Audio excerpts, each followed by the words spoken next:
Now, I would like to ask you some questions about yourself. Do you like getting up early in the morning? No, I don't like that because it make me very tired in the morning. But I have to do that because my school are open in the early time, so I just have to get up early to go to school in time.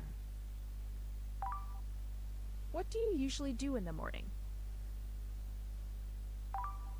If it's from Monday to Saturday, I have to go to the school to study. But in the Sunday, I often watch TV and play my mobile phone. Do you spend your mornings doing the same things on both weekends and weekdays? Why? No, because as a weekday, I have to go to the schools to study, and as a weekend, I often I don't have to go to school, and I just stay at home and entertain myself. What did you do in the morning when you were little? Why? When I'm little, I don't have to go to school and in kindergarten too. So I just stay at home and play with my sister because at the time my sister is not have to going to school now too. Are there any differences between what you do in the morning now and what you did in the past? As a very early stage of my life, I just stay at home and play some toys. But when I'm growing and more maturely, I have to go to school, and it happens every morning from when I was 6 years old to now, and I just feel it quite normal nowadays because I have to go to school too much. How often do you send text messages? I send text messages every day because at night I don't have a means of media to communicate with my uh, friends, so I just have to text, and it's just very convenient for me to text some short messages about the homework, and I think that is just suitable for me to do my homework at night when I'm don't know how to do it. Do you reply to messages as soon as you receive them? No, because some messages of my friends are really annoying, and I just don't like to reply that. So I just leave with it alone and reply after. On. Is sending messages popular in your country? Yes, in Vietnam here we don't call to uh, to gradually because uh, just for some people have to work, they call together to talk about the work in a quick ways. But in Vietnam we but for students we just text for doing homework and just chatting.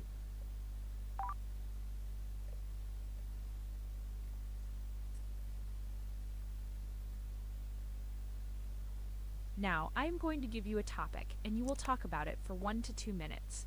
Remember to take notes. Okay, it's a semester exam in my school, and I just have did the greatest ever I think in my life is that I cheated in the exam with the teacher as examiners very carefully, but I cheated successfully uh, from uh, from many subjects, from math, literature, physics, chemistry, and so on. I all cheated with them because I sit in a corner of the classroom, so the teacher are just not look at me, and I just made it. I just nailed it. and I feel it's very proud, despite the low score that I get after all.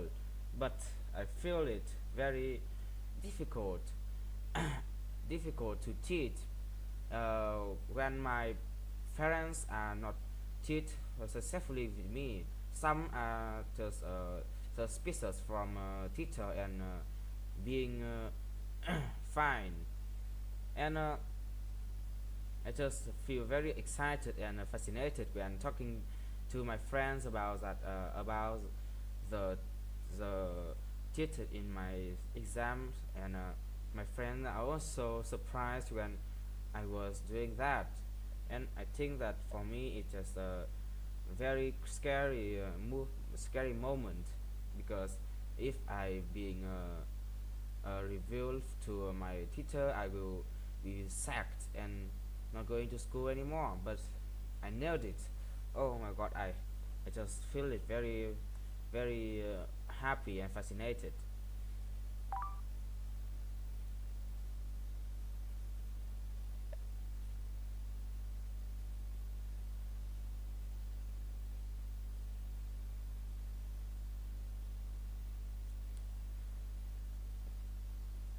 Earlier, we talked about describe a difficult thing you did and succeeded.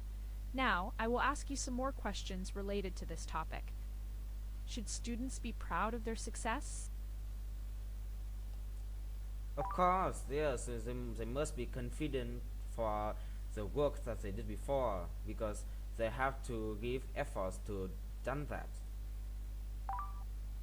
What kinds of success can students achieve at school? A student can win the prize, or just being on the top of the grade when doing the exam. Are successful people often lonely?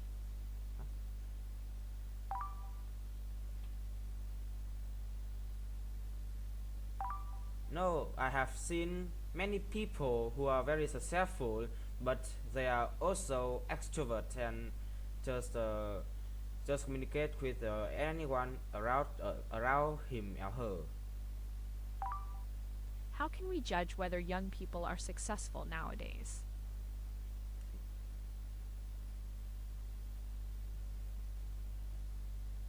I think if they are study, they are students, we can look at the mark and see how they score, and we can also see about the prize that they win, like robotic or something like that.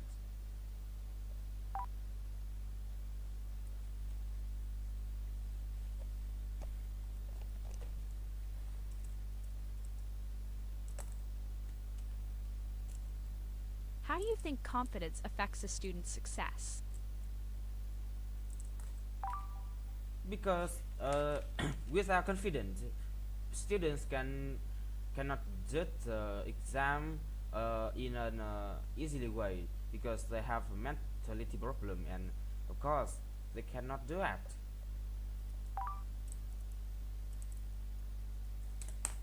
Why do you believe grades are important for measuring success?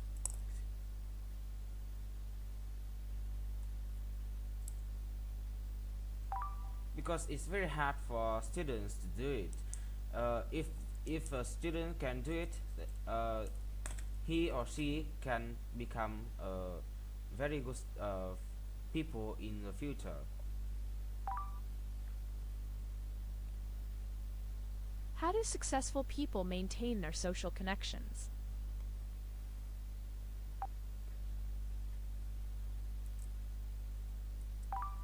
I don't know. For the introvert people, I don't know how they can maintain their social connections. I have seen in my life many talented people, but they are kind of introvert people. So, uh, despite their, although they are very good on their study path, but for their communication, they often lonely and silent in our class. But for extrovert people, I think they can maintain their very good, because they know how to communicate politely with others.